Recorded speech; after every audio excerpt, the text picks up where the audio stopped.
Peyton Place.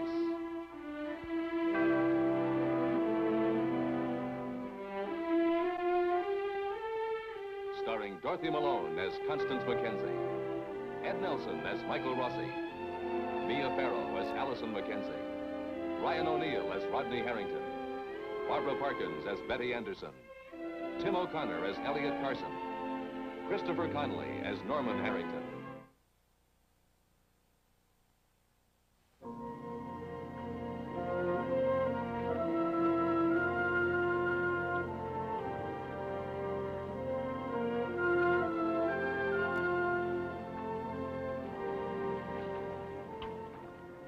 Night in Peyton Place. A restless Sandy Weber is alone once again without her husband. Ahoy, Skipper. Going out for a moonlight sail? Yeah, that's what it looks like. Alone? No, I got a crew of 20 joining me. Need a first mate? Nope. How about a second mate? No. I hate Sundays. After you've read the funny papers, what's left? Try the sports section and then the news. I hate the news. A lot of people getting killed. That's the news. Oh, come on, Rod. Take me along for the ride. Go home, Sandy. I won't even be any trouble. I won't even talk if you don't want me to. I'll just sit quiet and think beautiful thoughts. Look, I told you no. Now go home, will you? You know, when I was in high school, we used to have a name for girls like you. Oh, you scare me. Oh, you tease all you like, married lady. You're trouble. Go ahead and tell me you're not interested. Oh, I'm interested. Anything that walked or crawled would be interested. But I don't want what I can get so cheap. Hey, wait a minute. Don't call me cheap. If the name fits.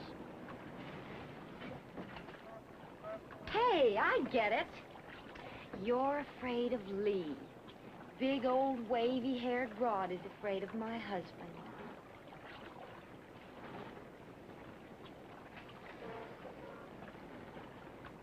You want me to be honest with you? Try me. I'm so scared my knees are shaking. Now, I'm gonna lose all control unless you get off this boat right now. No, I'm serious. You're really afraid, aren't you? Well, what do you know? He's afraid. What's the matter? Do you think Lee's tougher than, what's his name? Joe Chernak? You know, the one that was gonna beat you up from here to Boston. Only you killed him first.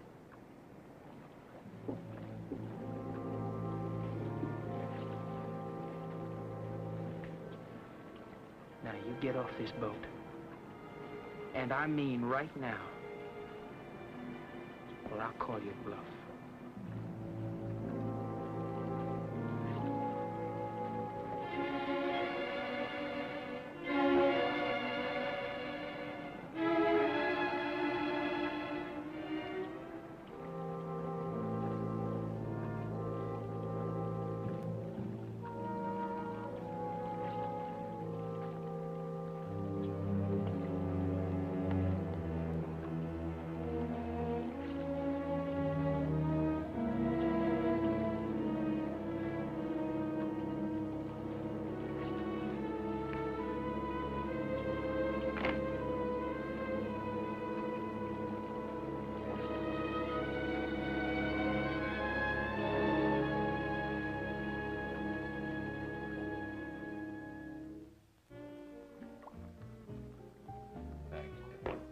Connie feeling okay? Oh, yes, thanks. Well, we got a family reunion tonight. Hi, Dad. Hi, son. Come on, sit down. What'll you have, as if I couldn't guess? Thanks, Ada.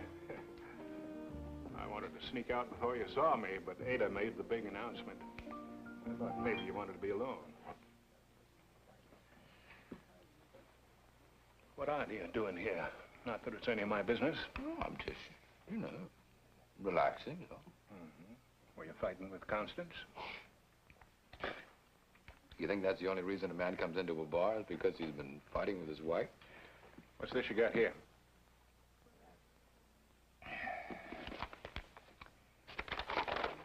This, my dear father, is a pamphlet depicting the wonders of a particular kind of sailboat. And you're thinking of buying this? I sure would like to. Now? With a new baby coming?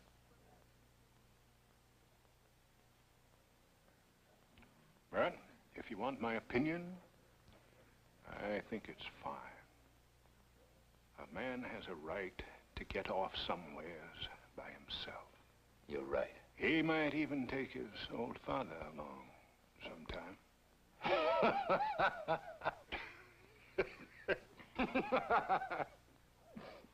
You know something, Dad? I've never felt more guilty about anything in my whole life. I mean, spending money. Now, of all times. You know, I'm really glad you dropped in tonight. Or did you just drop in? We happened to bump into each other, didn't we? Let's leave it at that.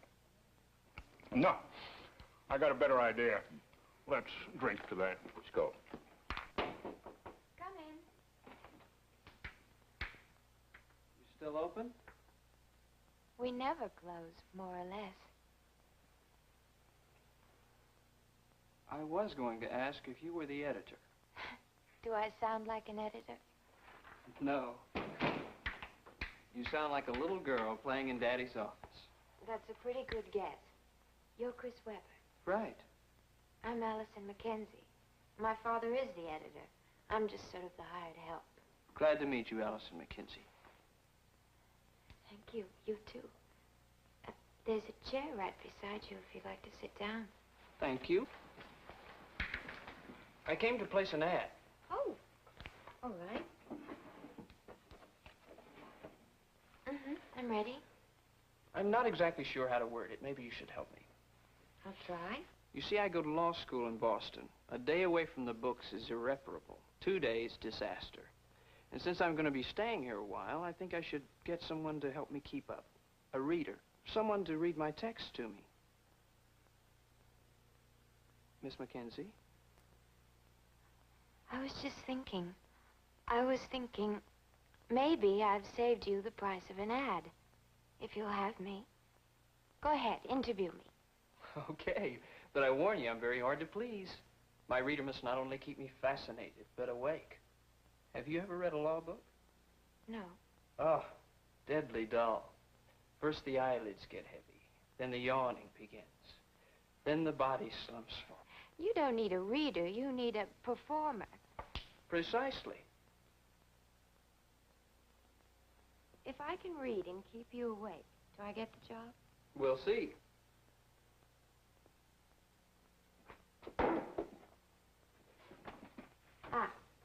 More rigid rules sought in fight to clean city parks. An immediate investigation is assured, and indications are that some new light will be shed on the situation in the near future. Available facts seem vague, but authorities feel that time will disclose some means of arriving at a solution. Magnificent. I could have cried.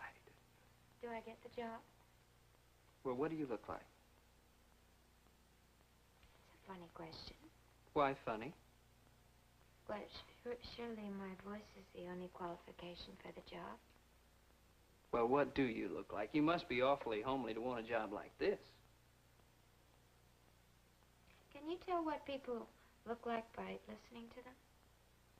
Sometimes. Okay, what do I look like? Well, you have a clear face. Perhaps a little serene. And the eyes feel blue. Feel blue. How can you feel blue? I can't explain that. Miss Mackenzie, may I do something? What?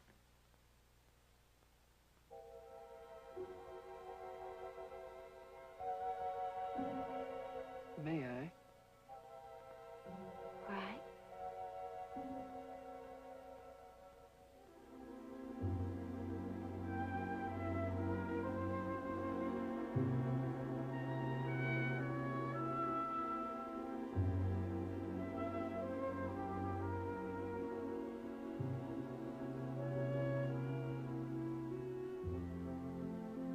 Did I embarrass you?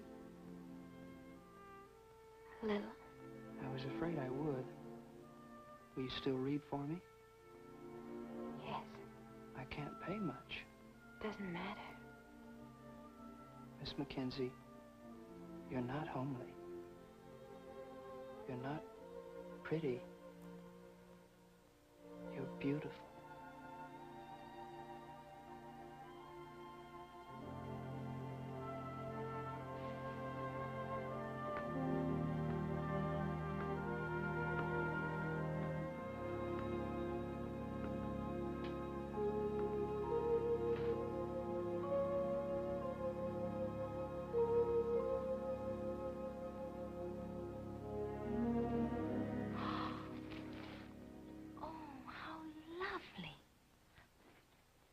Mr. Peyton, thank you. You know, I have a perfect spot for this in the bedroom. Come, let me show you. Yes, I'd like to see the rest of the house, too. Right?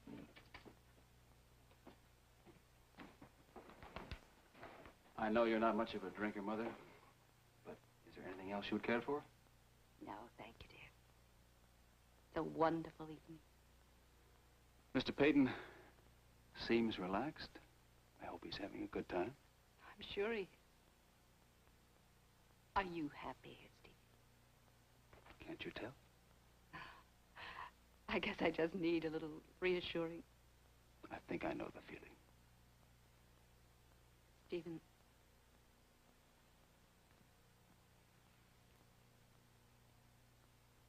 Stephen, we've never been close. There were times when I wanted to protect you from the bruises I knew you must be getting, but I couldn't. I couldn't because I knew you had to be hard. You see, I'd watched too many soft people try to come up against Martin Peyton. I hope you can understand that. I think I do. Everything I ever did was to prepare you for what I knew was ahead for you. To make you the man you are now. Your wife has taste, Stephen, as well as beauty. Am I interrupting something? No, sir. Tell me, Stephen, how are you coming with your investigation for that unfortunate girl? Ann Howard? I believe her name was Colby when the citizenry took her to pieces for blinding the Weber boy. That's right. Well, there's a very strong possibility that she was unjustly accused.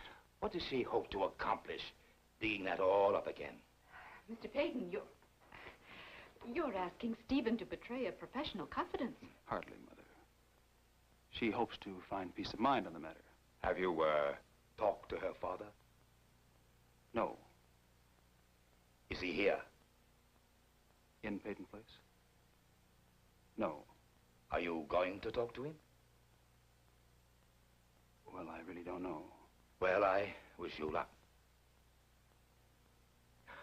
Well, Hannah, I'm afraid if I sit down again, I won't be able to get up. Stephen, would you go outside, tell Thomas we're ready to leave? Certainly. I'll get your coats.